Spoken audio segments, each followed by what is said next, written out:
Hello, welcome to EPD Pashala Spanish. My name is Nabil Ansari and I teach Spanish in the Center of Spanish, Portuguese, Italian and Latin American Studies in Jawaharlal Nehru University, New Delhi.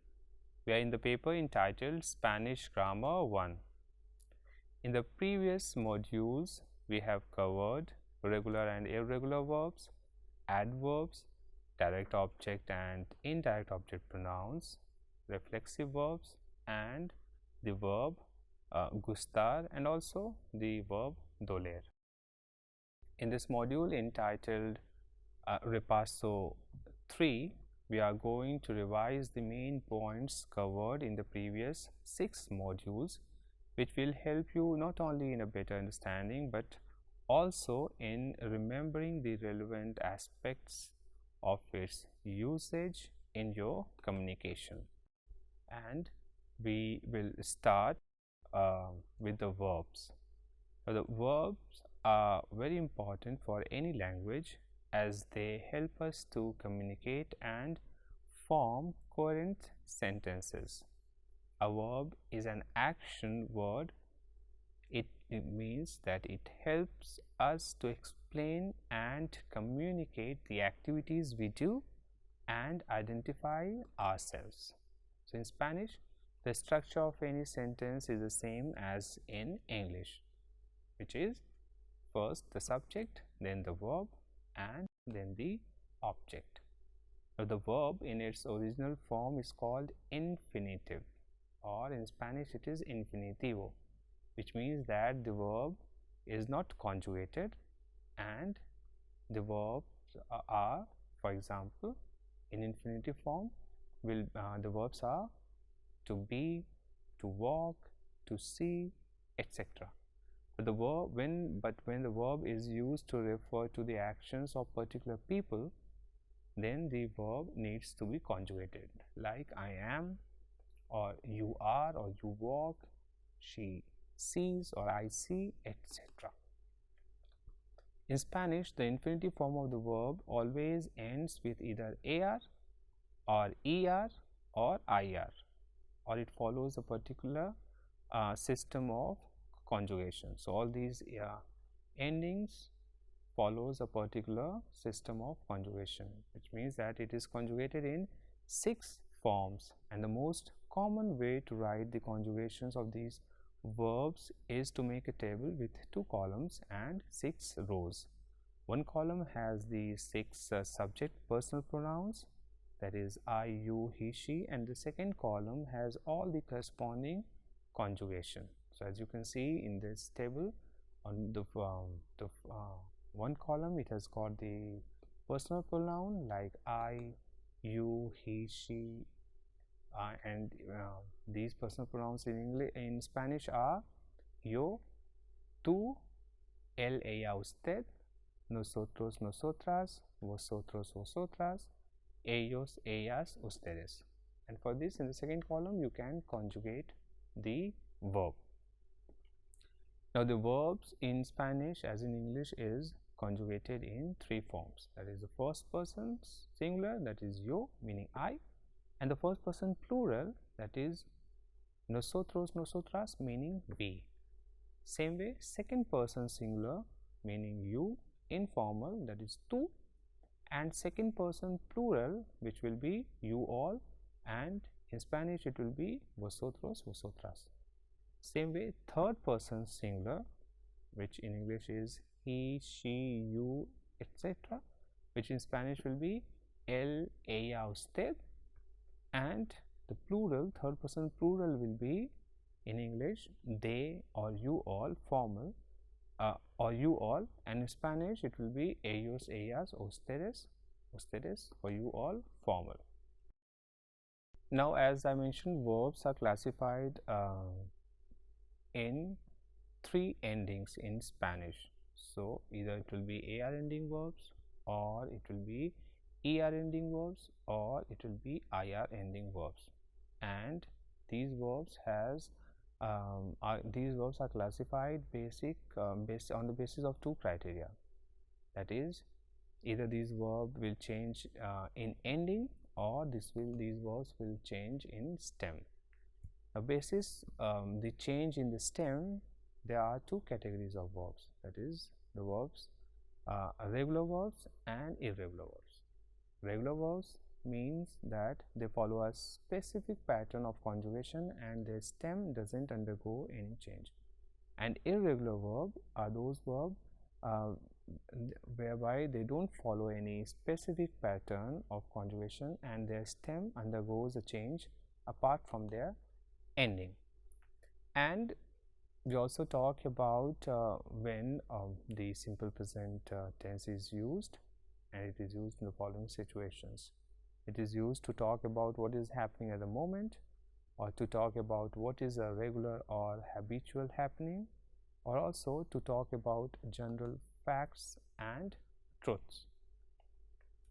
Now, to remember the conjugation of a regular verb, it is important to remember endings of its 6 conjugations. So, as you know, the first category of the verbs which ends in AR, so the verbs like trabajar meaning to work, hablar which means to speak, estudiar means to study, ayudar means to help, andar is to walk, and bailar is to dance. So, if we take the verb hablar and try to separate the stem, we get the following. So, hablar, the stem is HABL and the ending is AR. So, as we know, hablar is a regular AR ending verb, and for regular verbs the stem does not undergo any change. We need to focus only on the ending. So, the ending of any AR ending verb is the following as per the subject personal pronoun. So, for yo, the verb will end, the conjugation will be o, which means that the conjugation in yo form will end with o. For tu, it will end with as. For él, ella, usted, it will be a. For nosotros, nosotras, it will be amos. For vosotros, vosotras, ais. And for ellos, ellas, ustedes, an. Now, let's look at the conjugation of the verb hablar formed with the above endings and the stem of hablar. And the conjugation will be hablo, hablas, habla, hablamos, habláis, hablan. Now, as you saw, the verb conjugation is different for each personal pronoun. So, generally by speaking or writing, the subject personal pronoun is omitted and only the verb conjugation corresponding to that subject personal pronoun is used, which makes it clear in which person we are referring to. The reason to do so is that we already have all the information about the person in the verb form. Well, let's see the example so that you understand it better. For example, if the sentence is yo hablo español, where yo is the subject, hablo is the verb, and español is the object. Thus, instead of saying yo hablo español, we can just say hablo español, because the subject is inherent in the Spanish verb conjugation. So, when I say hablo español, it is understood by the other person that it means I speak Spanish, because hablo cannot be used for any other person.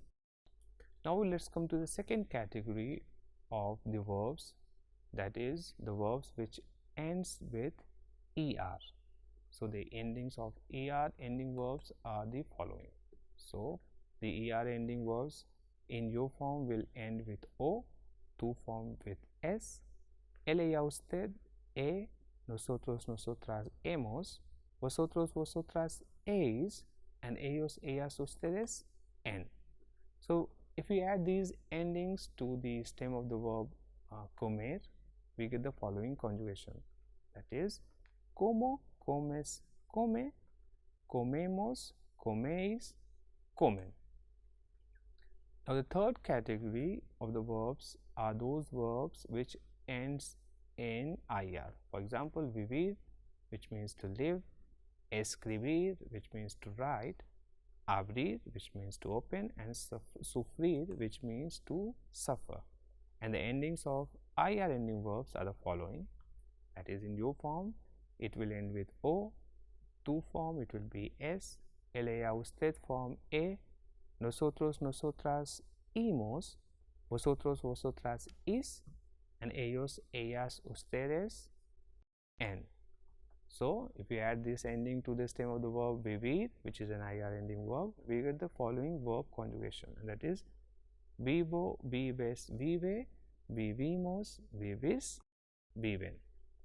Now let's see some of the regular AR ending verbs, and the verbs are alquilar, which means to rent, entrar, which means to enter, necesitar, which means to need, amar, which means to love, enviar, which means to send.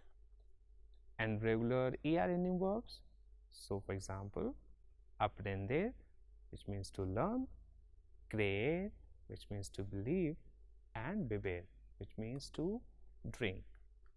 And the regular IR ending verbs, these verbs are abrir, which means to open, descubrir, to discover, permitir, to permit, admitir, to admit, and discutir is to discuss. So these were few regular AR, ER, and IR ending verbs. There are lots more verbs, and these verbs you have already learned in the previous modules. Now, after talking about the regular verbs, let's talk about the irregular verbs, which only change in the first person. So let's see some verbs that only undergo a change in the first person singular. So these verbs are saber, which means to know, coger, which means to catch or to pick up, caber, which means to fit, and dar, which means to give. So the conjugation of the verb saber is se, sabes, sabe, sabemos, sabeis, saben. Same way coger, the conjugation is cojo, coges, coge, cogemos, cogéis, cogen. Caber, the conjugation is quepo, cabes, cabe, cabemos, cabéis, caben. And the verb dar, the conjugation is doi, das, da, damos, dais, dan. These are then there are stem changing verbs and non-stem changing verbs. So non-stem changing verbs like salir, which means to leave, hacer, which means to make or to do, caer, which means to fall, traer, which means to bring, and poner, which means to put.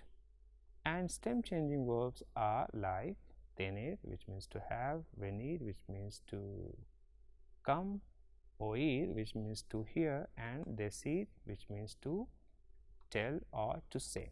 Now let's see first the non-stem changing verbs. So salir, the conjugation is in the present tense, it will be salgo, sales, sale, salimos, salis, salen.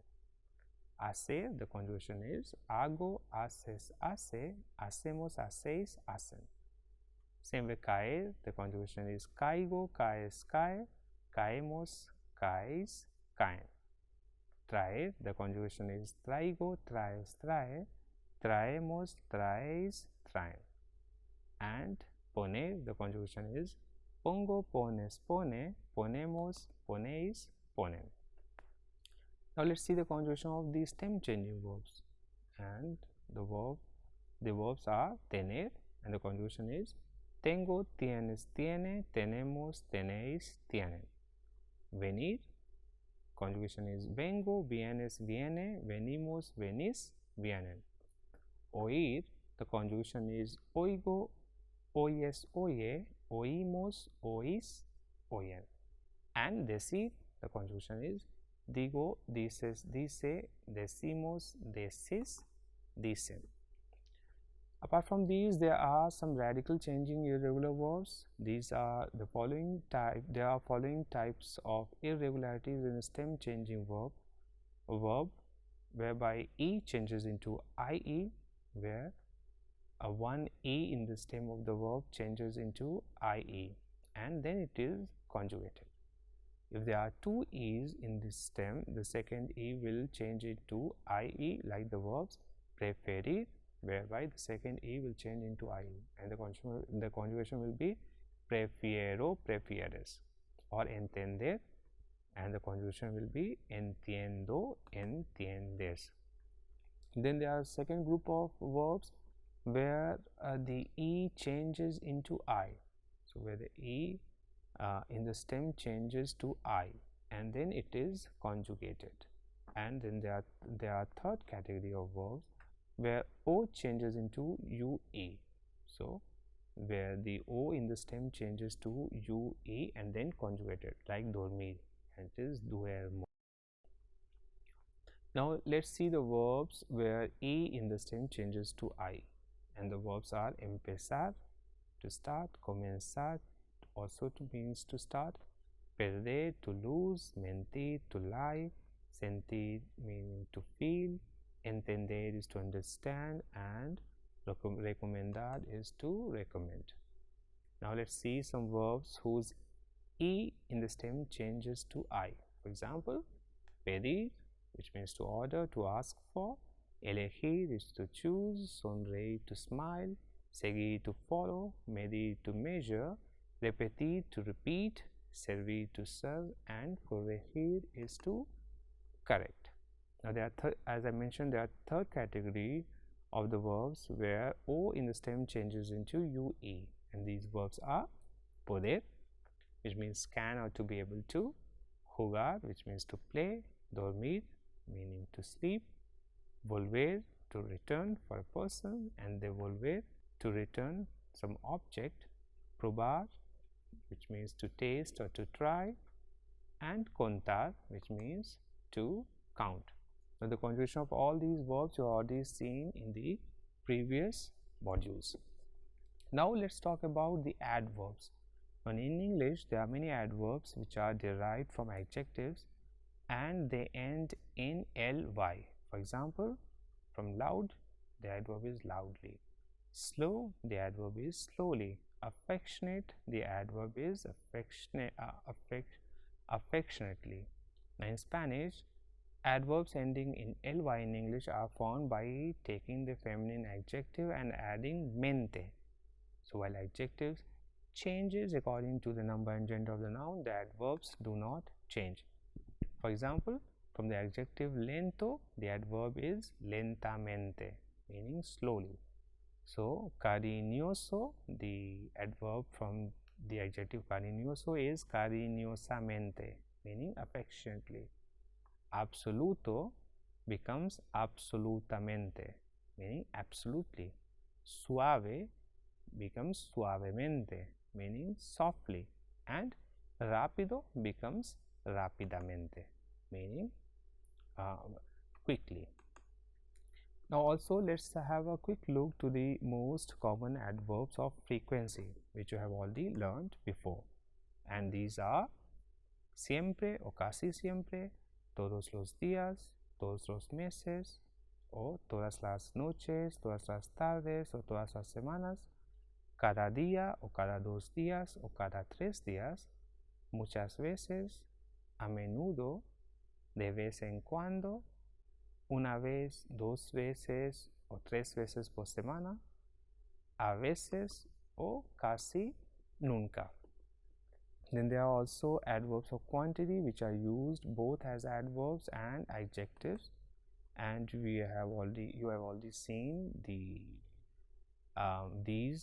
adverbs of quantity, like mucho meaning a lot or much, poco meaning little or not much, and in plural it means few or not many, demasiado meaning too much or too, and in plural it means too many, bastante meaning enough or quite a lot, and before an adjective it means quite, and tanto meaning as much or so much, and in plural as many or so many, and these can be used as adverb as well as an adjective. After adverb, let's quickly revise the direct object as well as indirect object pronoun.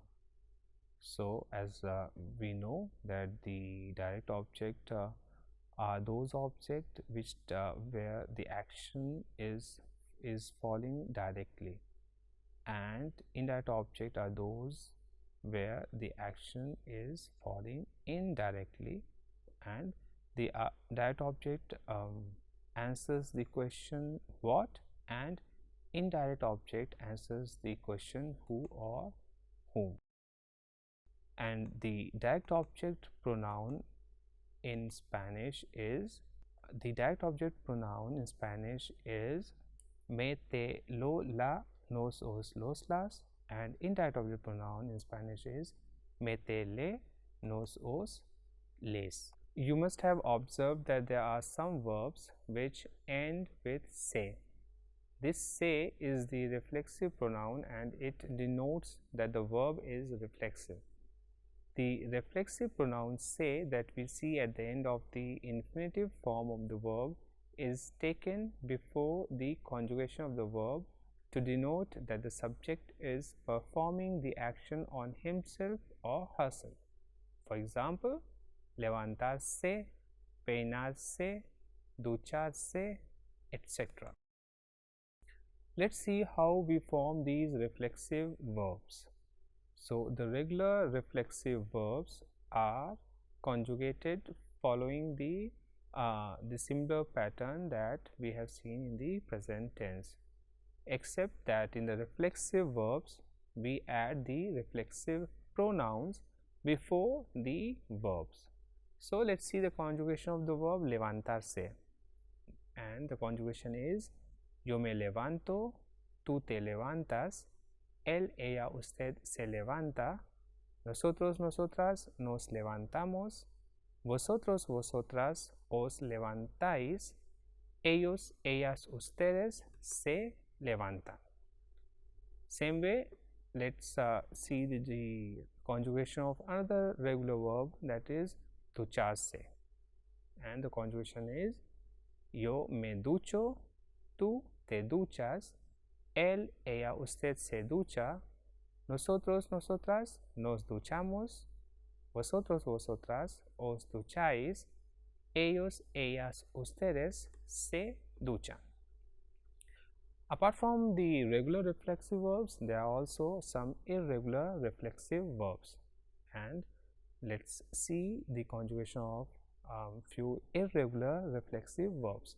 The first one is despertarse, and the conjugation is yo me despierto, tú te despiertas, él, ella, usted se despierta, nosotros, nosotras nos despertamos, vosotros, vosotras os despertáis, ellos, ellas, ustedes se despiertan.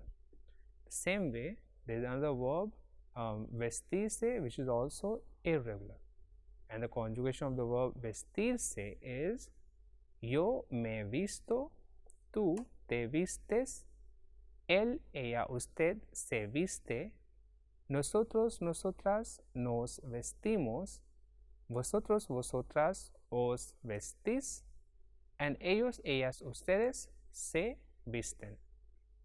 Now, the verbs are conjugated in the normal fashion.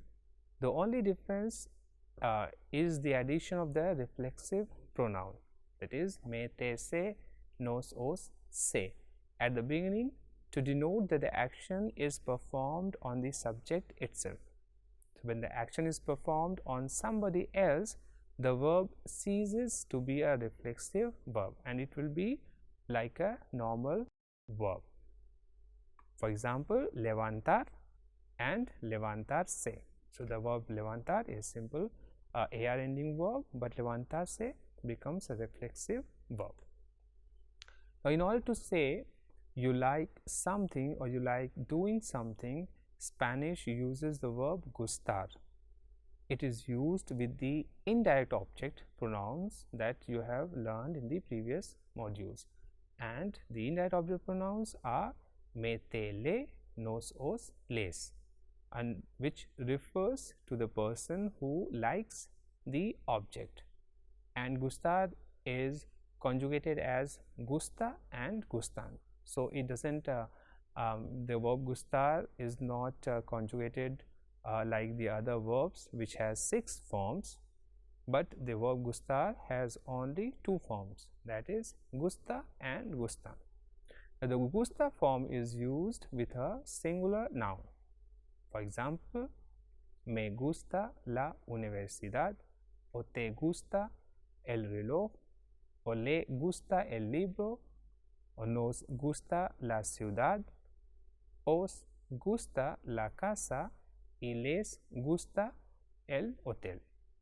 So the gusta form is used with the singular noun, as we have seen in these examples. And also the gusta form is used with a verb. So in Spanish, when two verbs come together, the second verb is not conjugated and it remains in infinitive form. So the gusta form is also used when there is another verb after the verb gusta. For example, me gusta comer, which means I like eating.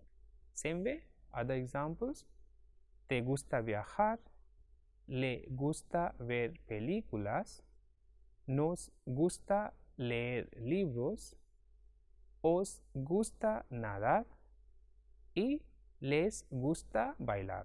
So in all these examples, there is a verb after the form gusta. The gustan form is used with a plural noun.